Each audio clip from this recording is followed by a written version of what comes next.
and welcome. Here is a very short documentary which a few people have asked me to do.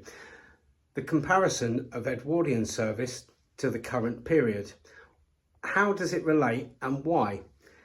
Because this comes into a question I get asked all the time. How does your ethos of service line up with what you do for work? Well, it's very simple. I base everything I do on the Edwardians. So I'm going to give you a very brief history of Edwardian customer service and food service, aligned with a little bit of wise words of wisdom for running a successful restaurant or banqueting operation, which, if you watch my vlogs, you would have seen last year. Have a look at this. It's an interesting little video. As we delve into the past of hospitality history, it's clear that the Edwardian era, which spanned from 1901 to 1910, laid the groundwork for modern food service and guest relations. This period, named after King Edward, was a time of significant social and cultural transformation, particularly in the realm of dining and hospitality. The Edwardians elevated food service to an art form. Before this era, meals were often chaotic, with a multitude of dishes served simultaneously in a manner known as service à la Française. The Edwardians, however, popularised service à la Russe, where meals were served in distinctive courses. This elegant approach not only structured the dining experience, but also allowed for each dish to be savoured individually, enhancing the culinary journey. What do I do when it comes to work? What do I do to try and make it better or bearable for the people here? A little bit of this. The key to any good business or product is consistency. Everything has to remain the same so that returning people get the same experience as they had before. This also applies for a product. Everything has to be the same. They can't expect one cake to look like a different cake, per example. So if you have consistency and quality, you have success.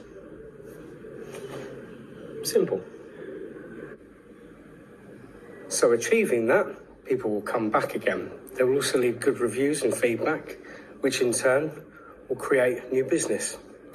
So keeping things consistent with a friendly atmosphere is what we try and work hard to do. At work, I've always had the mantra that everyone that comes through my door is a VIP. It doesn't matter whether you're a multimillionaire or the person that spent a year saving up for the experience.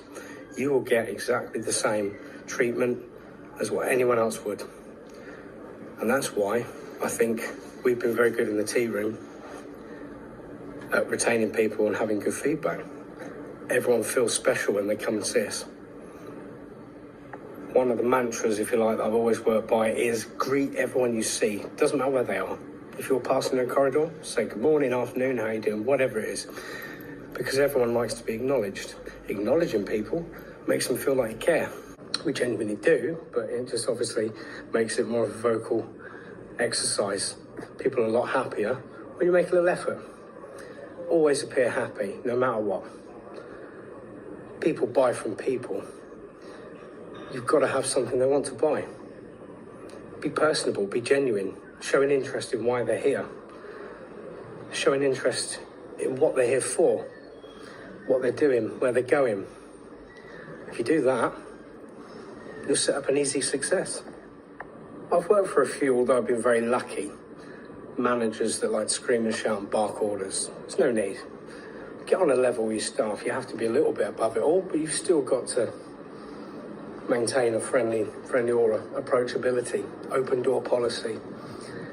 If you treat them well, you show them respect, they see that you're capable of doing what they do, they'll work for you properly, without complaint or issue. That's one of the keys, I think. Get them on side, treat them like human beings, don't scream and shout all day, every day, it's not necessary. And everyone, everywhere, including the guests, will notice it, and they'll be happy. People sense emotions and feelings.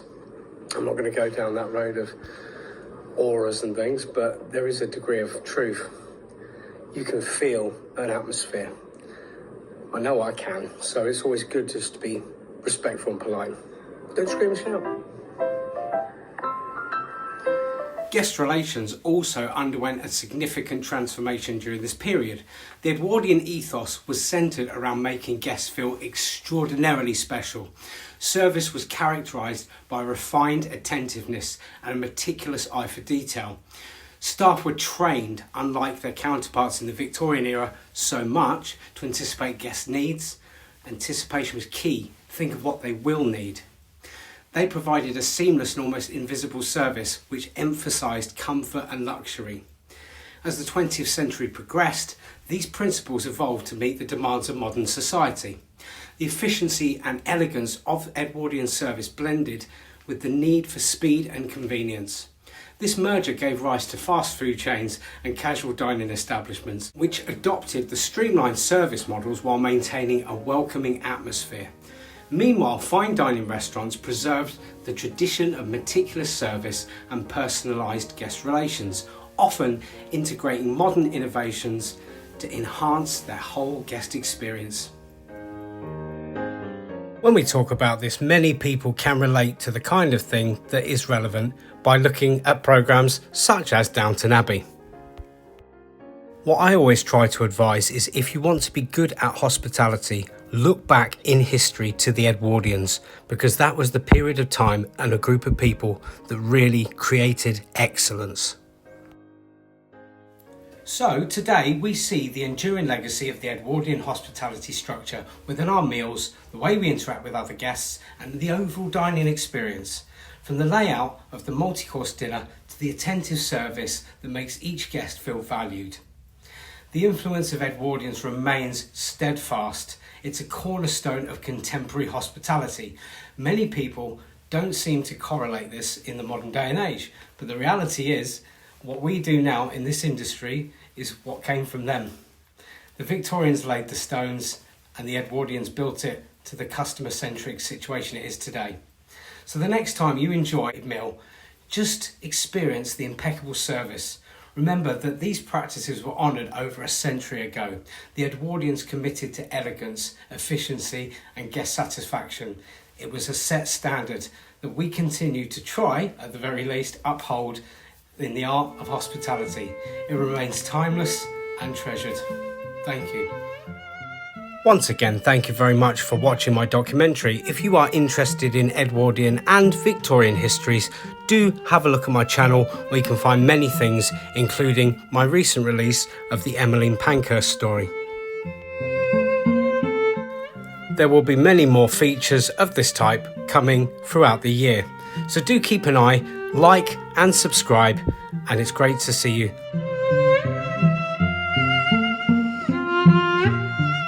If you'd like to support my work, do visit my Patreon at patreon.com/historic hospitality. Take care. Goodbye.